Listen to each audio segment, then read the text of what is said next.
Look closely. This pond was created by the dam that lies underneath this road. And this dam has a secret.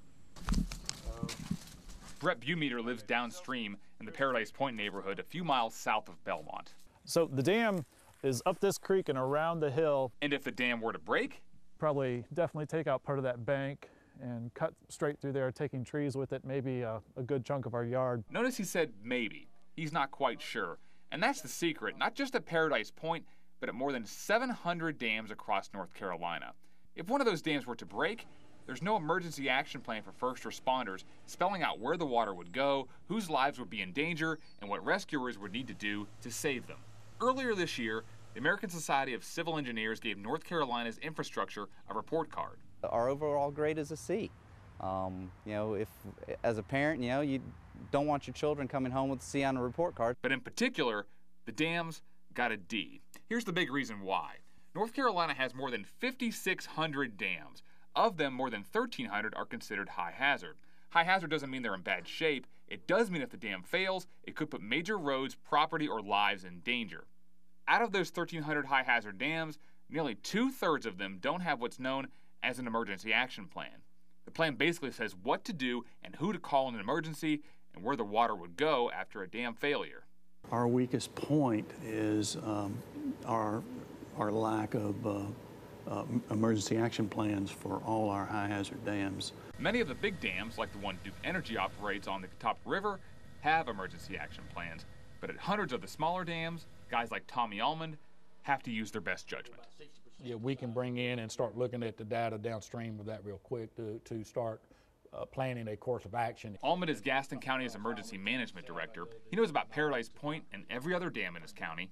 We have a total of 126 registered dams. But he only has 3 emergency action plans in his office. We don't have that at the local level, technology to do inundation mapping per se. Which brings us back to Brett Bumeter, who lives downstream of this dam and runs across it nearly every day. And about a year and a half ago, it got super saturated, and you could tell it was saturated because when you walked on the blacktop felt spongy. And he's worried about what might happen if the heavy rains come back. I don't think it would take much more of an event to do the same thing to that dam again. So who's responsible for coming up with emergency action plans? Dam owners, but the law only requires them to do so when they're fixing an old dam or building a new one. Now, at Paradise Point, nobody's quite sure who even owns the dam. The state says there's no immediate danger, but the dam does need to be repaired. If it's not, eventually they're going to go ahead and drain the pond behind it.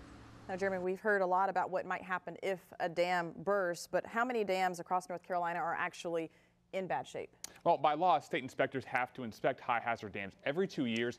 They actually get to most of them every year, and they say the vast majority are in good shape, but Paradise Point is one of about 100 dams statewide classified as poor, meaning they need some sort of repairs. 12 are classified as unsatisfactory, meaning they need immediate action. Back in May, I visited one of those dams, the Ledbetter Lake Dam, a few miles north of Rockingham.